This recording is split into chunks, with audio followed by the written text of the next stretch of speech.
Hello, friends. Welcome back to ABN's Trinity Channel for another episode of Colliding Worldviews. If you did not know, we are in the midst of a end-of-the-year 7-week special series with Dr. J. Smith. Of course, last week in part 4 of the series, talking about the myth of the Andalusian paradise, I had Dr. Daniel Janostic with me, and that was a huge blessing. If you didn't see that episode or the episodes before that, please go to the Trinity Channel's YouTube channel. You'll be able to find the videos there. You can also find them on Fander Films, which is Dr. J. Smith's YouTube channel as well. And you can also find them on my Vimeo channel, vimeo.com/Tony Gourlay. And now for part 5, we have Dr. Smith back once again. Today, we're talking about a very vital topic that a lot of people are not aware of when it comes to the history of Islam. We're talking about the hidden Islamic slave trade. Dr. Smith, it's great to see you again. Thank you once again for coming back to Colliding Worldviews. Tony, thank you. It's good to be back here again. And yeah, you're right. This is a very controversial subject. It is a subject that has been around for hundreds of years, yet no one has talked about it. And I think why it's important, Tony, when you go and if you look at any of our textbooks, if you look at any of our courses on history, especially about the history of the slave trade, there's been only one slave trade. The only narrative that's out there, Tony, is the slave trade concerning the transatlantic slave trade. And because of that, that's the only narrative we've been taught. It's the only narrative we've grown up. We know that hundreds and hundreds of Afro-Americans have become Muslims because of this notion that Christianity, because the assumption is Christianity was responsible for that slave trade. These were Christian nations. These were European nations. And it's because of that European flavor, that Christian flavor, that slavery is unique to Christianity, that slavery is unique to the European continent, and therefore Islam has nothing to answer for slavery. That's what I've been taught, and that's what you're hearing. And when I did my master's thesis in America, I went up and down the East Coast, to Baltimore, to Washington. I went to New York. I went as far up as Montreal, up in Canada, and I went to mosques. My thesis was on what is the attraction of Islam. And right at the top of the list for those who had converted to Islam, because almost the entire number of people that I was able to talk to were Afro-Americans.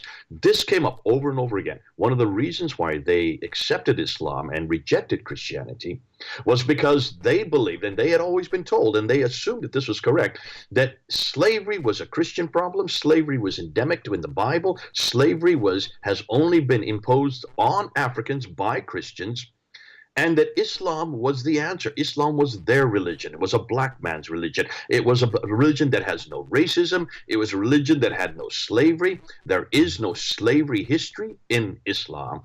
And that was the attraction. And I remember thinking this through. I said, that can't be right. That is not right. I know that I've heard lots of references, but there's no book out there. There's nothing that has been written on this. Now, on my team is a girl named Sarah Foster. Sarah Foster, and you can go up on the Fander YouTube and just look a year and a half ago. That's what we're all talking about. Over a year and a half ago, she and I went down to Speaker's Corner.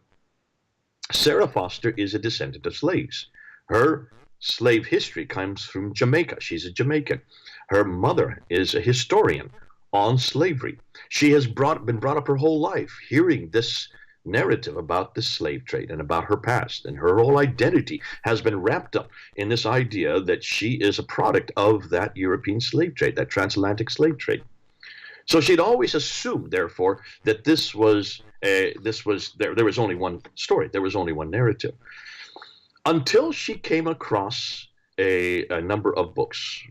One's written by Lovejoy, another written by Austin, and particularly another doctoral thesis written by Dr. John Azuma. Dr. John Azuma is from Ghana. He was troubled by his own history. He knew that his family had been involved in the slave trade, that they were actually slavers. And so he wanted to do his doctoral thesis on this. He had been a Muslim. He had converted to Christianity. And as a Christian, he realized that he has an awful lot to look into. He has an awful lot from his own family background concerning us. And he was the first one that I'm aware of that actually went back to the documents, went back to the original documents. Now, Tony, what we have been doing through all these 7 series is looking at the history the historical critique, looking and seeing what the documents say concerning the history of the emergence of Islam, the history of the Quran, and now the history of slavery. So that's why we're now in this fifth segment, now tying it all into that historical fabric. We're going to do today what Dr. John Azuma did. He decided, rather than just hear this narrative that he's been brought up there with there in Ghana, that slavery only went from the west coast of Africa. And as we're talking, I'd like the technician to put up slide number 19.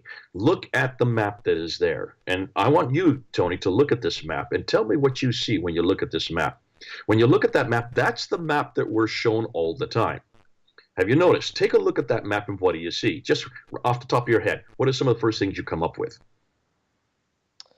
We see a lot of the, excuse me, a lot of the lines going in some ridiculous directions there. We have the east coast of Africa heading south, like or Cape Town, South Africa area, all the way up heading towards Mexico.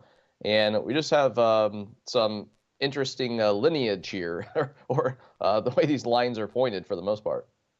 So let's keep that map up there. I want to take a look at it. And you brought up something that most people don't see, or most people haven't. There's no reason not to see this. This is the map. This is just, I just took this off the internet. This is just a typical map of the slave routes.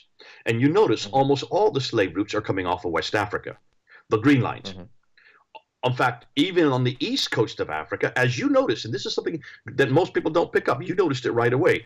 Even the east coast, these are places like Lambu, and this is a place like Zanzibar. You've heard about the island of Zanzibar. Enormous amounts of history that's come out of the islands of Zanzibar. And yet, take a look and see where they have the lines going. They have them going around the Cape of South Africa. Ships couldn't go around that cape. No ships went around that cape. It was much too dangerous to send ships there because of the huge crashing storms they have there in South Africa. So that map is a lie. What's more, it looks like there's only about 2 or 3 lines on the east coast of Africa. And look on the west coast, 10, 20 lines going out of the west coast. Well, it looks like all the trade was from the west coast of Africa. Now, this reason why I'm showing this map at the very beginning is when you look at that map, you will see some lines going up to the north of Africa. Do you see those?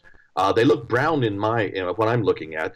They're actually red. But those red lines going up North Africa, no one's talked about those lines. And most curiously, no one's talked about the East Coast African slave.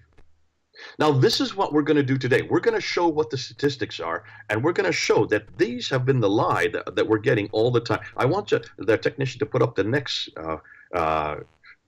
slide, which is also part of 19, looking at the total slaves who left Africa. I want to look at that graph there, because we've got a graph to show you what the numbers are. And this is the numbers you've not heard before. Now, take a look at those numbers. And I've circled 2 different numbers. In green, I have 17 million. That's the number of slaves that left East Coast and North Coast, the North Coast of Africa and the East Coast of Africa. That is the Islamic number of slaves. Sorry, let me repeat that. Let me re-say that again. That's the trans-Saharan African North. That's only the number of slaves that left the North to go up through the trans-Saharan, 17 million. Look at the number that left the West Coast, what we know as the transatlantic slave trade. And you see that number is 11.7.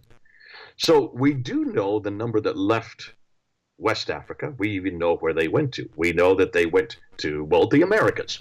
And then from the map that we see above that, you can see that they went to Brazil, and they went to the Dominican Republic, they went to Haiti. They went to my country, to America. We know, and here's what's also interesting, of the slaves that left West Africa and went to the Americas, we've always been told that almost all of them came to America, North America, United States. What John Azuma found by looking at the trading documents was that only 5% came to North America. 95% of the transatlantic slave trade went to Brazil and went to Central America and primarily the Caribbean, Jamaica, Haiti, Dominican Republic, all those islands that are in the Caribbean. That's where 95% of the slaves went to. Now, here's the other big lie that we've not been told, though. 17 million went up through the trans-Saharan. Where are the numbers for the East African slaves? Dr. John Azuma said that it could be as many as 3 to 4 million that went from the East Coast. You add that up together, and that's anywhere from, well, let's start with 17 million, going right up to 21 million. There could be as many as 21 million slaves that left the East Coast of Africa and went across the Sahara, the north part of Africa. Where did those slaves go to, Tony? Well, we see them going east. We don't see them coming to North America. We don't see them going to Mexico or to South America. Don't look at that map anymore. You know that map is a lie. You can't even look at that map. We've already disputed that. There's no way any of them could have come south. I'm sorry. I'm talking about the politically correct public school map that we have here that we showed first. It's the only map that's out there, actually. That's the only map you're going to see. And that's why we're having this program. We're showing that the history of the slave trade has only been one history. And that was, as we're going to see later on, Bernard Lewis, who is probably the one that has done the most work on this from Princeton University. He has said that even this history was created after the Enlightenment to attack Christianity. But before we get into that quote, let's just go ahead and let's ask, can you see from that map, can you see from the statistics that the vast majority of slaves went from the east coast of Africa and the north coast of Africa, and they all went up to the north? And they all went to the Muslim world. Now, why have we not been told that? Why is it that Sarah Foster had to go do the research on this? She is the one that's put this all together. What we're going to do today is look at her research. And we're going to look and we're going to bring up some very inflammatory items from her material. So let's get right into it. Let's go. But I wanted to bring that up there. And then I want you to turn now, if our technician could, to take us to slide number 20. Because we're going to look at the Islamic slave raids versus the transatlantic slave raids. Just look at that graph up there, doing a comparison to start off. This is what we've been known, and this is what's fascinating. When you, in Americas especially, most of our view of slavery came from a book called Roots, put out by Alex Haley, and came out from the documentary that he put out from that book. And at the opening sequence of that documentary, those who have watched it, I imagine many who are watching today had watched that documentary. There was this scenario of Europeans coming into a village with cutlasses and destroying the village and taking all the people in chains. That the Europeans were the ones that actually enslaved the Africans. When Dr. Alex Haley wrote this up, and when he had done his documentary, different researchers in the University of Chicago confronted him on that and says, do you know of any documented case where this happened? And he could not come up with any documented case. But this is the only narrative he had heard, and this is the narrative that we had all been taught, that the slavery of Africans was done by Europeans. There's not been one documented case of any Europeans enslaving anybody. Now, that's fascinating. What's more, the slave trade existed over 1,000 years before the Europeans ever got into it. And what they have found now, and this is what Dr. John Azuma found, this is what also Lovejoy and Austin, they all found. These are the ones who've done the most work on this. They have all found that the slavery was done by Africans against other Africans. It was one tribe warring against another tribe, taking that tribe, bringing them into slavery, and then selling them to the Arabs. And the Arabs have always been a part of the slave trade. It was the Arabs that were there buying those slaves, putting them into chains, and then taking them up to the north across the Sahara. And the Muslims have been involved with that since the 7th century.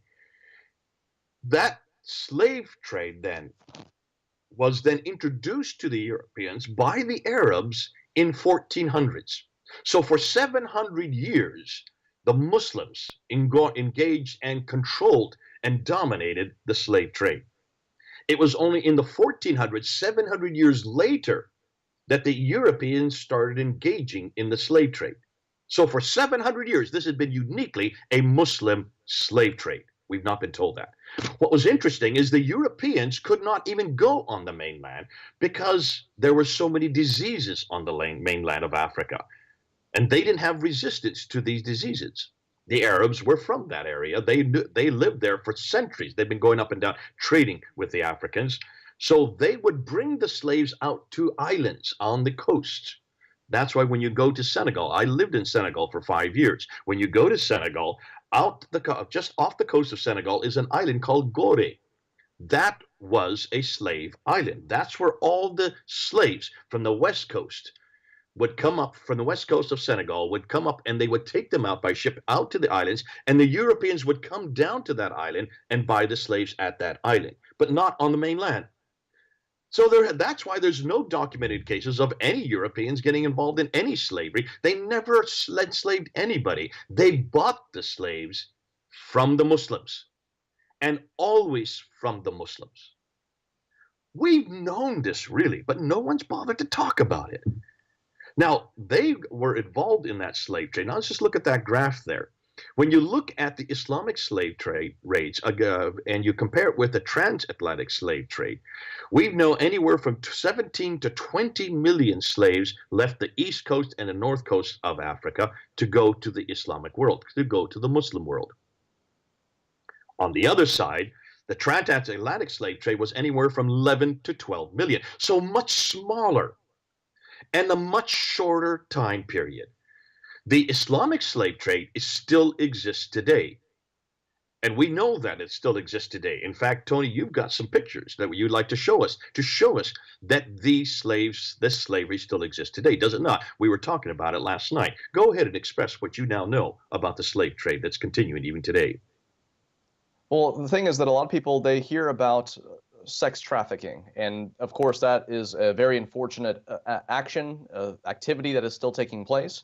But what people are not aware of is that slavery is still happening in many countries, still as much today as it did much long ago.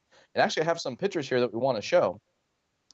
And pictures of modern day slavery in Libya. And as you'll see here, you'll see that this is still going on. These are very unfortunate, heartbreaking pictures that we're seeing. We have about 7 different pictures here that we're going to show you. And all of these are more recent photos. Now, CNN came out with a news story saying, oh, CNN exposes modern day slavery or whatever. I put on Facebook, my Facebook page, just to look, they need to change their name to JCL, Johnny Come Latelys, because this has been going on for a whole long time. This isn't just a recent thing that's been happening. And even like in countries like Mauritania, where in Saudi Arabia, where slavery was just recently outlawed, say within the last maybe 20 years at the most. And that doesn't mean, okay, let's cut it off and it doesn't happen anymore. It is still happening. What we're saying is that within the last 20 years, there's different Islamic countries that finally said, okay, we guess this is wrong, publicly at least. But as we see, very, very unfortunate pictures that are coming out of Africa here. Tony, just to back you up on what you're saying, Baroness Cox is a good friend of mine. I've worked with her. I've worked for her in the last 25 years that I was in England. Baroness Cox, back in the early part of this century, so around 2000 to 2003, she went down to the Sudan, she went down to Mauritania, and she went down to Mali. And she went to the slave markets in those countries and took a film crew with her and bought slaves on film to show that this is still going on only in Muslim countries today. She then freed the slaves on camera. That caused a huge furore in Britain. And in fact, there were some people that even said because she bought so many slaves and then freed them, it actually inflated the prices of the slaves in those markets. And so she had to stop doing it because she was actually, with the monies that she was infusing into that market, was inflating the prices. Now, she did it for one very important reason. This lie that Muslims have been saying that slavery does not exist anymore, that this is only a Christian problem and this is only a Western problem. She wanted to shut that lie down. But as you say, if you look at the dates when slavery was eradicated, the abolition of slavery has only been done by Christians. The abolition of slavery was created by a group of people called the Clapham sect there in Britain. And look at the date. It was William Wilberforce who was then influenced by the Clapham sect, who was part of the Clapham sect. The Clapham sect was made up mainly of Quakers. Quakers are Christians. And the reason that the Quakers were confronting slavery was because of the Bible. They were looking at verses like Galatians 3:28, for there is no difference between man or woman, slave or Greek, Jew or Gentile. All are equal in Jesus Christ. They were looking at verses like Genesis 1, chapter 1, verse 26 and 27, which says that we are all made in God's image. That means man, woman, Jew, Greek, slave, or free are all made in God's image. And primarily they were going to Philemon verse 16. Where Paul sends back a slave to the master, to Philemon, and he says to the master, I'm sending him back to you. He is the slave that ran away. I'm sending him back to you, but you are no longer master to slave. You are now brothers in Christ. Redefining the whole relationship between slave and master as brother in Christ. And that's why the Clapham sect used it and confronted it. That's why William Wilberforce, his whole career, was engaged in confronting slavery. And that's why finally in 1807, slavery was eradicated. Technically, it was eradicated in Britain. That did not really happen until around the 1830s, when it was finally, because it took an awful long time to confront and stop the slavery from down. Now, once it happened in Britain, it then had a rippling effect right across Europe. We had a war against slavery here in the United States, the Civil War in the 1860s, 50s and 60s. And that's why it then moved right across the rest of the Western world. Take a look at the last two countries to eradicate slavery. Saudi Arabia in 1960 and Mauritania in 1981.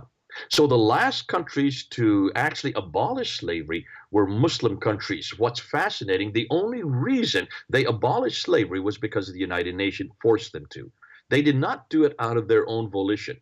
And that's something that Muslims need to answer to, that Islam needs to come forward and admit that they are the only countries that were forced to eradicate slavery. Now, let's go back then to this graph that we had earlier. Dr. Smith, slide number Dr. Smith, 20. right before you do that, let me go ahead and show, just following up on what you just said, a few more pictures, and then we want to get back to your graph. This is a picture here from my Facebook page where I have actually some links to YouTube videos that people can go to. As you just said, you know, these certain countries, okay, they then outlawed it because of the pressure from the United Nations. These URL links that are right here, these are from past months, not just, you know, breaking CNN news story, oh, slavery still happening today. These are actually YouTube videos you can go to, you can watch, that were filmed 5 years ago, sometimes more, of this slavery that is still taking place.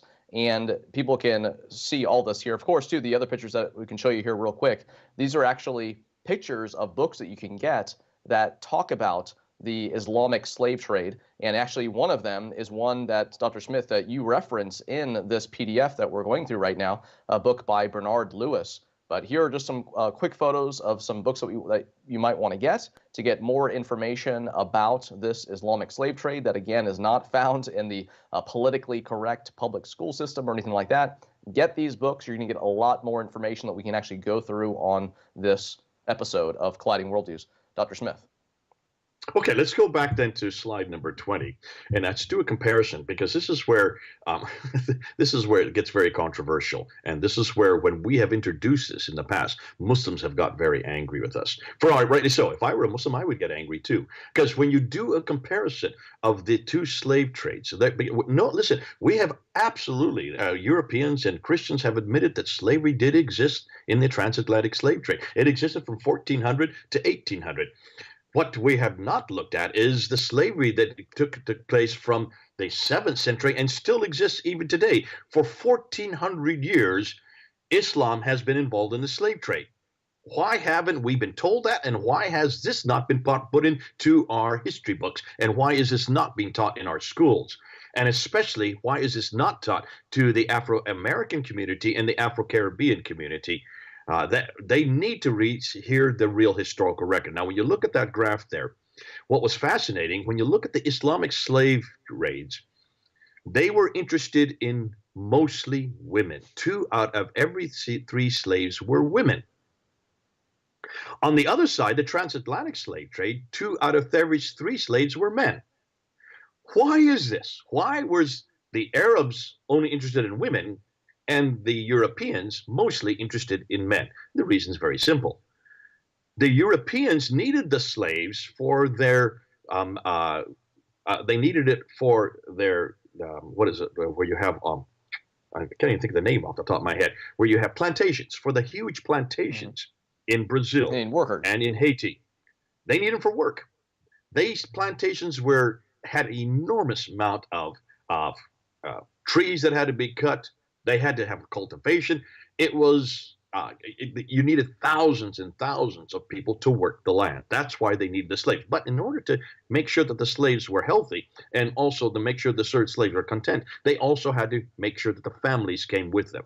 So that's why they brought the women who then would progenate and have children. And of course, the more children you had, the more slaves you would have for the future. Now, because of that, families were kept together. And of those that came across the Atlantic, only the mortality rate was only 10%. And we've heard about this. This is what comes up in almost every document. Look at the 10% that were killed. Absolutely heinous that they should kill 10%. They didn't kill 10%. These were lost en route. And many times they were lost because of storms, or they were, some of them were even starved. There was terrible. It was no one apologizes for the fact. I mean, we do apologize for the fact that there was a loss. 10% were lost. What's fascinating to me is that no one's asked how much of the percent of those that went through the Islamic slave trade were lost. Take a look at the numbers.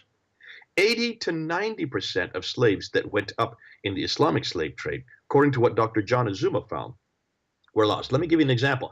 He noticed that the reason why only women were needed is because they needed them for sexual slaves, also to take care of the household. There were no plantations in the Middle East that they needed a lot of men for. So they usually killed off the men. That's why this 80 to 90% figure is there. More than that, the only men they really needed were eunuchs to take care of the harims, to take care of the women.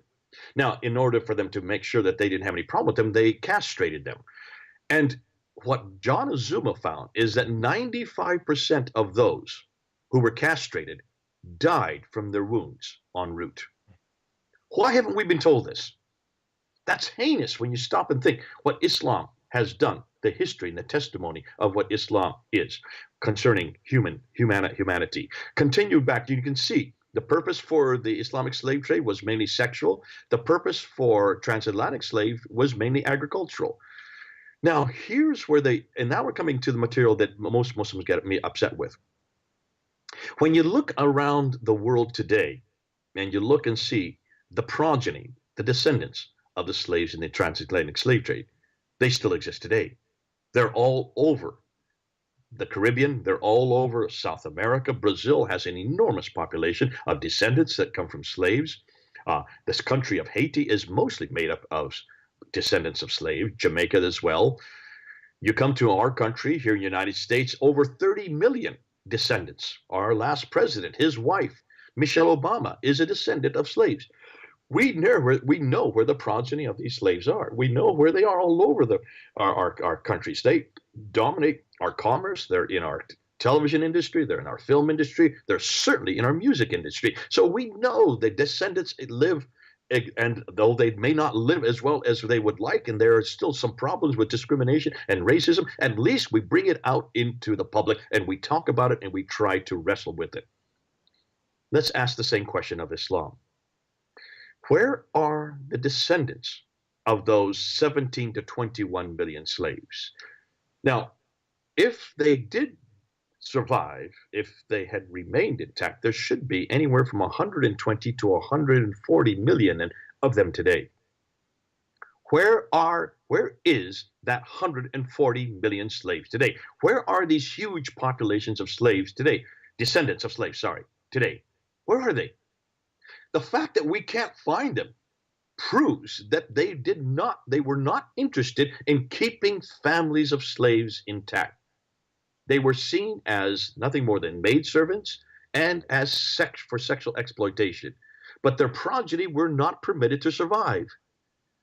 Very few of them have survived, and there are certain, you can see in Libya, and there are some parts of Egypt, and even every once in a while you will see that there are descendants of Arabs enslaved.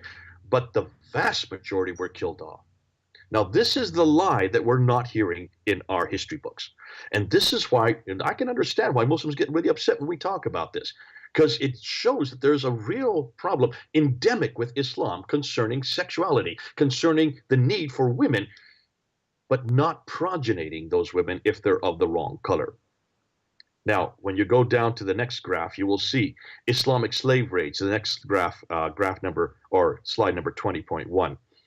Islamic slave rates in Europe. The slavery they didn't just enslave Africans. They also enslaved Europeans. And according to the latest statistics, from Sicily to Italy to Cornwall to England, even up to Baltimore and Ireland, they enslaved Europeans, galley slaves, laborers, and sexual exploitation from the 16th to the 19th century. These were the European slaves. And according to the latest statistics, anywhere from about around 1.25 million Europeans were also enslaved. What you won't find is that they did not enslave other Muslims. They did not enslave other Arabs. They only enslaved Africans and Europeans.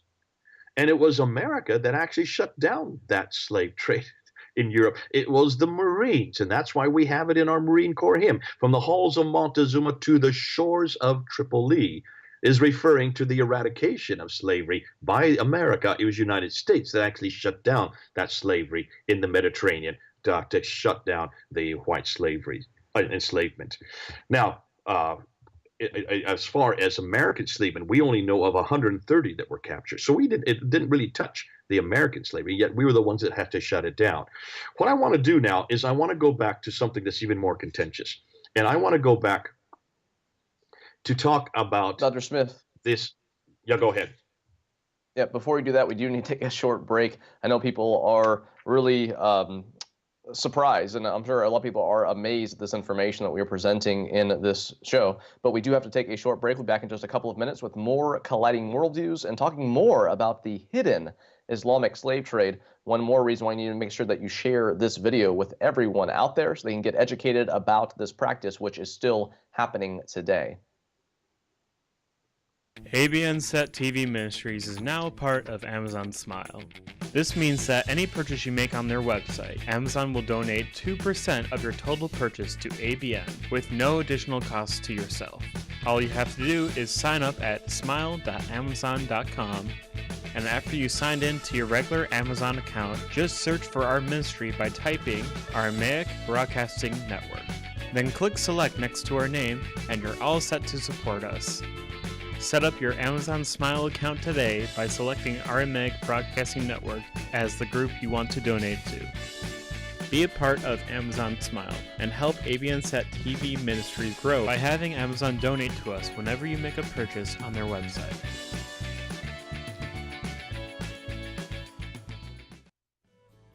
Now in the palm of your hand is the updated ABN SAD app, so you can now watch all the programs, shows, and channels in different languages. You can download the app in the App Store related to your device. Once downloaded, you will see 6 different categories within the ABN SAT app. The first category being the English category, which includes 18 different channels. The Arabic category includes 31 channels. The Worship category has 5 channels. The Discipleship category includes 5 channels as well. For more information, please call the numbers on your screen or visit our website at trinitychannel.com. Hello, friends. Welcome back to ABN's Training Channel for another episode of Colliding Worldviews. Again, we are in the midst of a 7-week end-of-the-year series with Dr. J. Smith, the Historical Critique series. Today is episode 5 of 7. Yes, 2 more weeks here of more information that we have for you. But we're talking about the hidden Islamic slave trade, and this is amazing information, especially for people out there who have heard that many African Americans convert to Islam, especially in prisons. Of course, many of them are going to the Nation of Islam, which most Sunni Muslims would consider heretical, but nevertheless, many African Americans go to Islam thinking, oh, this is the true religion of our ancestors and all that kind of stuff. But Dr. Smith, what are we talking about in this show? Well, and let's carry on from this, because this is what we're showing, is that this is anything but the whole Islamic slavery is anything but benign. And the reason we're even bringing this up is because there's something endemic to Islam and slavery, and there's something endemic about the Africans. And what I want to do now is what Sarah did. Sarah then wanted to find out, why is it that Islamic slavery was so brutal? Secondly, was so huge, and thirdly, why is it was primarily generated by African slaves? And she wanted to go back and find out where this all came from. And so she went back to the traditions and to the hadith and to the sunnah of the prophet, known as the sirah, the hadith, the tafsir, and the taqrī, those genre. And then she went back to the Quran herself. And this is where Dr. John Azuma went back as well. And this is what she has found. So what I want to do is go to slide number 5 and look and see what the traditions tell us concerning the this reference to Muhammad himself. Muhammad, and let's start with him since he is the paradigm for all Muslims. Muhammad scolds a woman for freeing a slave. We find this in Sahih Bukhari there, but the second one down on the screen there. Hadith told him that she manumitted a slave girl without taking the permission of the Prophet. Manumitted means freeing a slave girl without taking the permission of the Prophet. Allah's prophet, Allah's apostle, said to her, "You would have gotten more reward if you had given her, in other words, a slave girl, to one of your maternal uncles." Sahih Muslim talks about a case where Muhammad re-enslaves a freed slave. Coming down if they are technician, come down to the next reference point there on the screen. Muhammad cancels a manumitted slave. So here you have re-enslaves a freed slave. He emancipated 6 slaves. Muhammad then took and set 2 of them free and kept 4 in slavery. And then he spoke severely against the person for manumitting them. Another case where Muhammad cancels the manumission, cancels the freedom of that slave in Sahih Bukhari. The Prophet canceled the manumission and scolded the slave for him. And then we go into another case in Sahih Bukhari where Muhammad redefines freedom. And he says, the freed slave belongs to the people who have freedom. So when you have examples like this of Muhammad himself in their own traditions, not allowing people to even emancipate their slaves, and then coming back and actually taking 4 and then letting 2 free, but taking 4 for himself, and then scolding those who freed slaves. You can see, if this is their example, you can see then why much of this is endemic to Islam. Let's go to slide number 6. In slide number 6, you have reference, and there are many of these references. Sarah only puts up 2 of them here. Al-Tabari, who is the first and most authoritative of the tafsir, the compilations, the commentaries that really unpack the Quran. It talks about Arabs, and it says Arabs are the most noble people in lineage, the most prominent, and the best in deeds. And we won't have to read the rest. You can read it there on the screen. But what this is saying is that there is a view in the Muslim world that Arabs are superior to everybody else. Ibn Taymiyyah even says this, and when he's talking about Aisha, Muhammad said to Aisha, "Set this maid free because she is from the children of Ishmael." He would not allow that Arab to be enslaved because she's an Arab, and because she's an Arab, she must by right be freed. Now, we're going to now look at some of probably the household names of Islam and what they said about African people.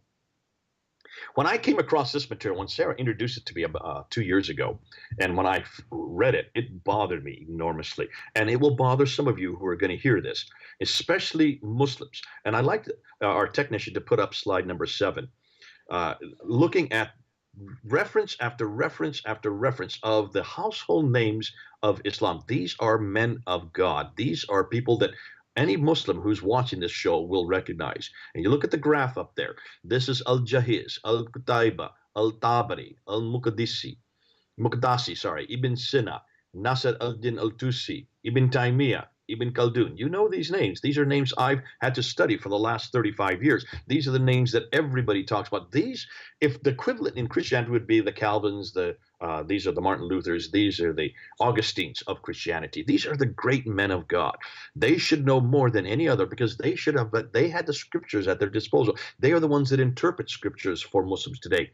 Look and see what they say concerning African people. Let's start with some of the quotes, and these are straight quotes from their own literature. Al-Jahiz, a famous Muslim scholar who died in 869, said that like the crow among mankind are the Zunj. Zunj are African blacks. The word Zunj in Arabic is African blacks. For they are the worst of men and the most vicious of creatures in character and in temperament.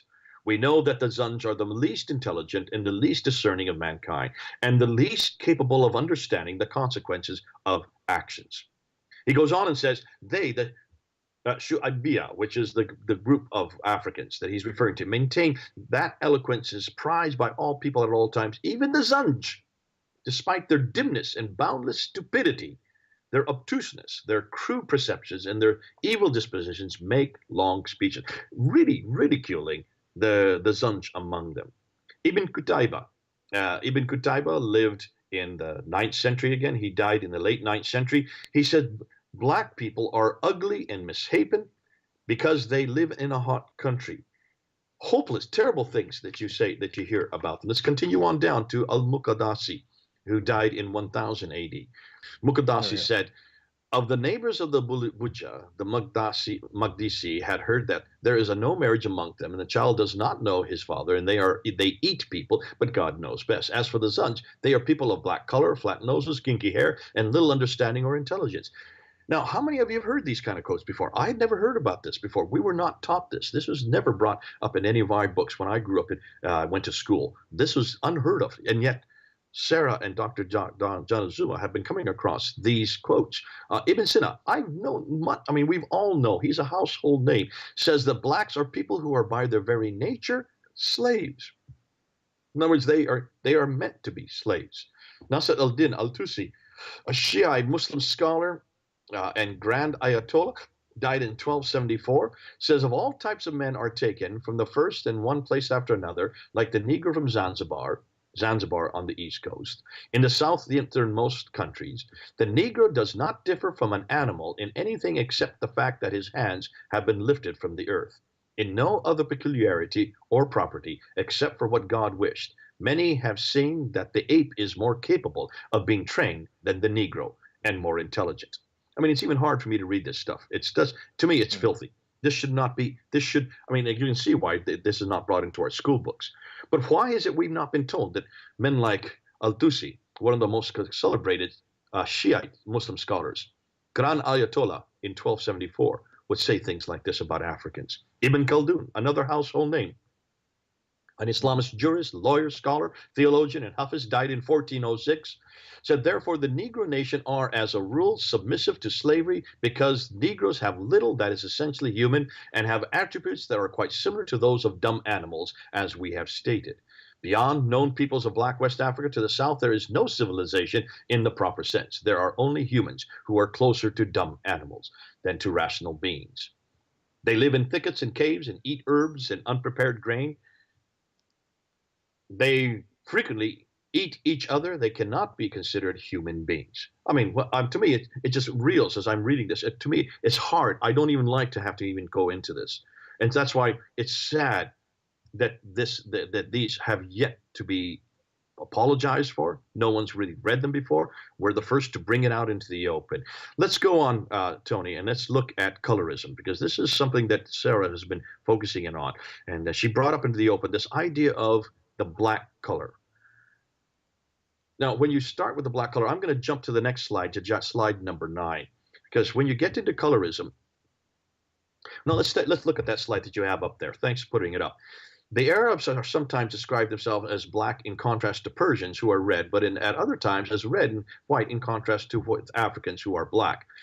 During the period immediately following the death of the Prophet in 632, a new situation was created, narrowing, specializing, and fixing of color term applied to human beings.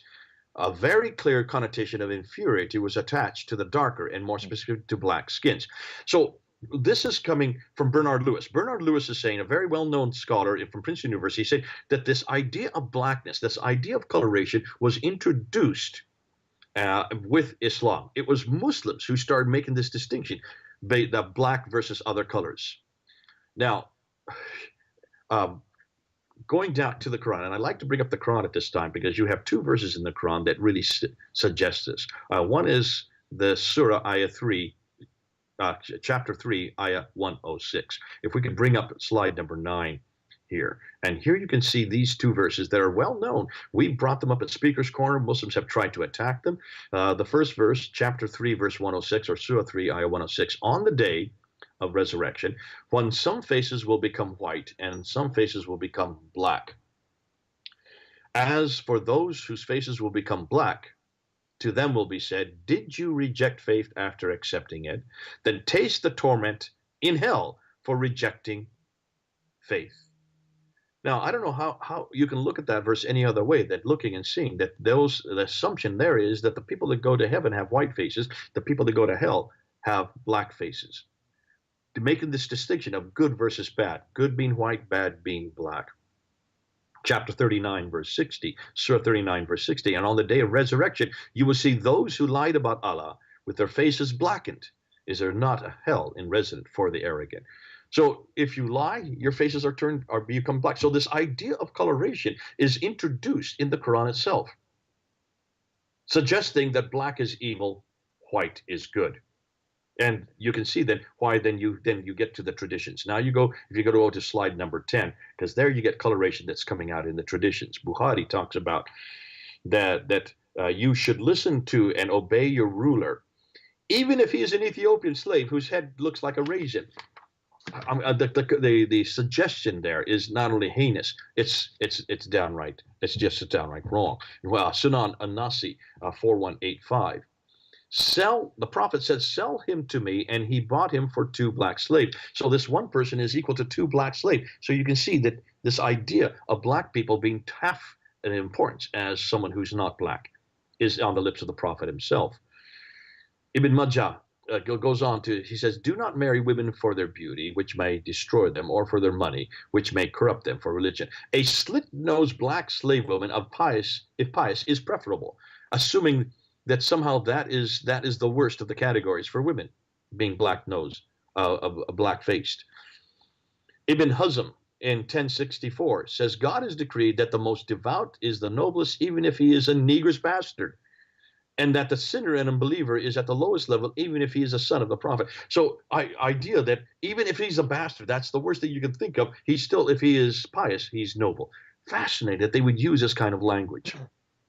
Jami al-Timirdi, Ibn Abbas narrated that the black stone, that's the stone that's in the Kaaba right now, descended from paradise, and it was more white than milk. Then it was blackened by sin, that sin created this blackness of the stone itself. And then Tirmidhi goes on to say, Allah created Adam when he had to create him and struck his right shoulder, and there emitted from it white offspring, as if they were white ants. He struck his left shoulder, and there emitted from it the black offspring, as if they were charcoal. He then said to those who had been emitted from the right shoulder, for paradise I do not mind. Then he said to those who were emitted from the left shoulder, they are for hell, I do not mind. Now remember, these are traditions, but can you see this kind of attitude? If you see it in the traditions, and this is what creates Islam today, you cannot understand Islam without going to Tirmidhi or Ibn Majah. You have to go to Bukhari, Muslim. These are the ones that are giving us the sayings of the Prophet himself. If this is what Muhammad believed, if this is what they said, if this is what the great men of God were like, then you can understand why this view of coloration is endemic to Islam, is part and parcel of the DNA of Islam. Let's now look at what Muhammad looked like. And this is fascinating. Sarah put this graph together. I just want to show it to you. Slide number 11. Muhammad's appearance. When you look at Muhammad's appearance, when you look at what Al-Bukhari says, that Muhammad was a white man. So Al-Bukhari even referred to him as a white man. According to Ibn Dawud, that he had a white forearm. According to Al-Bukhari, he had a white abdomen and belly. According to Al-Bukhari again, he had white legs. He had white shanks. According to Sahih Muslim, he had handsome white face. According to Al-Bukhari, he even had white armpits. And then according to Al-Adab al-Mufra, that he had white skin. And then according to Bukhari, that he was not really completely white, but he was white. This reference over and over again that Muhammad had to have been white, that his legs, his shanks, his skin, his face Even his armpits were white. And then Ibn Musa al-Yasunbi says, anyone who says that the Prophet was black should be killed. So to even refer that, even intimate that Muhammad could have been black, they should be killed for that. Can you then understand why then this idea of blackness was something that was introduced, that this evil? Let's go to slide number 12.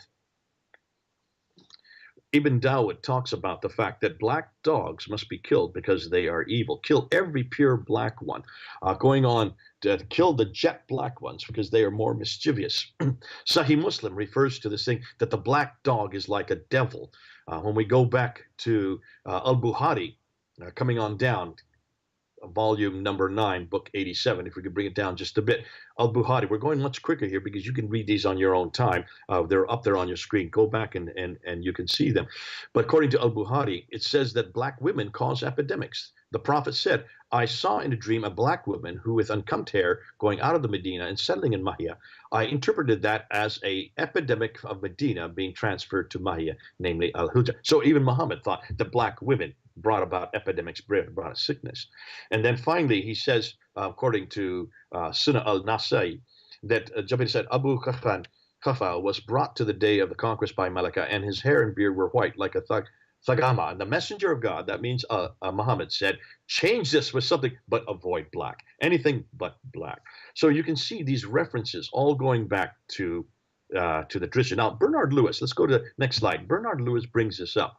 And he says that the Arabs sometimes describe themselves as black in contrast to Persians, who are red, but at other times as red or white in contrast with Africans. The characteristic color of the Bedouin is variously stated as olive or brown. During this period, Bernard Lewis says, immediately following the death of the Prophet in 632 AD, the great Islamic conquest took the new faith to vast areas of Asia and Africa. A new situation was created. And many changes can be observed in the literature of that time. So when you look at the literature, you will see, he says, the first of these is the narrowing, specializing, and fixing of color terms applied to human beings. So they started making and saying, this person's red, this person's yellow, this person's brown, and this person is black. In time, almost all disappear apart from black, red, and white. And these become ethnic and absolute instead of personal and relative. Together with this specialization of fixing of color terms comes a very clear connotation of inferiority attached to darker and more specifically black skins. So Lewis is saying that this was all introduced by Islam and made the specialization of one color with another was very much part of that. When we look at the attitudes in the early Islamic literature, you will see this. Looking at slide number 14, look at this, and you can see that the Africans of that time, an African origin poet named Suhaim in 660. Now, this is 30 years after Muhammad died. Look and see what he says. If my color were pink, he says, women would love me. But the Lord has marred me with blackness. Though I am a slave, my soul is nobly free. Though I am black of color, my character is white. I am covered with a black garment, he says, but under is a lustrous garment with white skirts. You can see he's agonizing as he realizes how terrible he must be because he's been black. Where's he getting this idea that he's terrible? Well, obviously from all the literature, from everything he's hearing, from the Prophet's own lips. Another black poet, Abu Dalama, a father of blackness known today in 768, is probably the best known early black poet in Arabic literature, a slave who became a court jester during the first Abbasid caliphs, said this: we are alike in color, our faces are black and ugly, our names are shameful.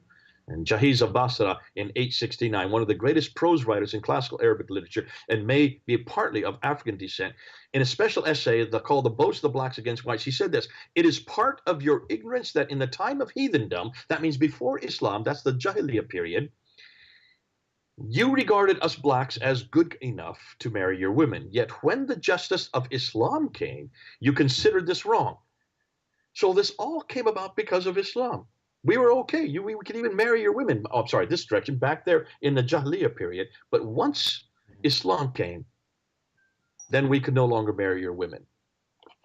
And I see that we need to keep going. So let's jump now to slide number 18. Bernard Lewis picks this up and he says, the myth of Islamic racial innocence was a Western creation. a Western creation and served a Western purpose, he was saying. So what he's saying is basically this whole idea of the innocence of Islam was brought out after the Enlightenment. He goes on to say in the 18th century, so we're talking about the 1900s, I'm sorry, the 1700s, the philosophers of the Enlightenment, it's the Enlightenment, had praised Islam for its lack of dogmas and mysteries, its freedom from priests and malignant inquisitors and other persecutors, recognizing real qualities but exaggerating them as a polemical weapon against Christian church and the clergy. That's what they wanted. They wanted to go against the church and the clergy. And so what you can see what's happening here is because of that, he says, going on to David Goldenberg, Lewis did not find any black sentiment in Arabia until the 7th century conquest of Africa and enslavement of its inhabitants. Snowden and Thompson, who also did research on this, similarly did not find a prejudiced view of blacks in ancient Greece or Rome. In these earlier times, color did not define a person. These were not known in early literature, especially during the Greeks and the Roman times. We first see this explicit link between skin color and slavery in Near Eastern sources beginning in the 7th century. We note its first appearance in the Christian West. When it came to the Christian West, as soon as the Europeans discovered Black Africa and began to engage in the slave trade in the 1400s, so the 15th century. So this idea of black being evil, about black being denigrated to be less than human, that was all introduced by Islam. And was introduced in the 7th century, Bernard's saying, and so is Thompson. And so is the other scholars. Fascinating that it is Islam that brings this coloration in. So let's now go to, and we'll end off with this, slide number 21. Why? The questions we need to ask. And this is what we need to ask our Muslims who are watching this show. Why did Islamic thought borrow from sectarian Jewish and apocryphal writing? Why did the advent of Islam bring about the fixing of color terms for human beings? Why did Muhammad cancel the manumission of some freed slaves? What caused the Zanj, the Africans, to rebel in the 7th century under the rule of the second best generation of Islam? And if Islam came to abolish slavery, when did that abolition begin? And why are Muslim countries the last to eradicate slavery? We don't know of one abolition movement in any Islamic country. All the abolition that came about was imposed on them from outside.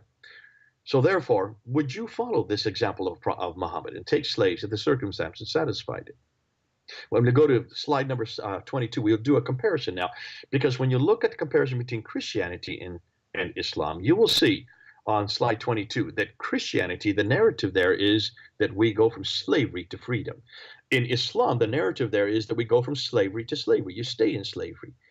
In Christianity, it's voluntary. You voluntarily. You either become a slave or you are a slave to Christ. In Islam, it's involuntary. You're imposed upon you. And that's why you see it's still happening even today by those pictures that we showed earlier. In Christianity, we have freedom in Yahweh, as was always the plan. In Islam, slaves to Allah was always the plan. In Christianity, Jesus did not trade or own slaves. Nowhere do we see an example of that. In Islam, Muhammad traded and owned slaves. In Christianity, Jesus set the world free. In Islam, Muhammad bought more slaves than he freed. He did free one. We know of Bilal, one slave he freed, but he bought many more and sometimes just grabbed them from others who were trying to free them. In Christianity, our freedom was costly. In Islam, freedom is mere monetary value. In Christianity, God himself fought for our freedom, whereas in Islam, Muhammad fought to capture slaves. When you look at the slave trade, and this is where we can wrap it up today. When you look at the slave trade, look at over on this side, Christians, or not Christian slave trade, let me rephrase, the Atlantic slave trade. Obviously, these were Christian nations that were involved in it for 1,400 years, from 1,400 to 1,800. That's 400 years of slavery. They enslaved anywhere from 11 to 12 million, and then eradicated it.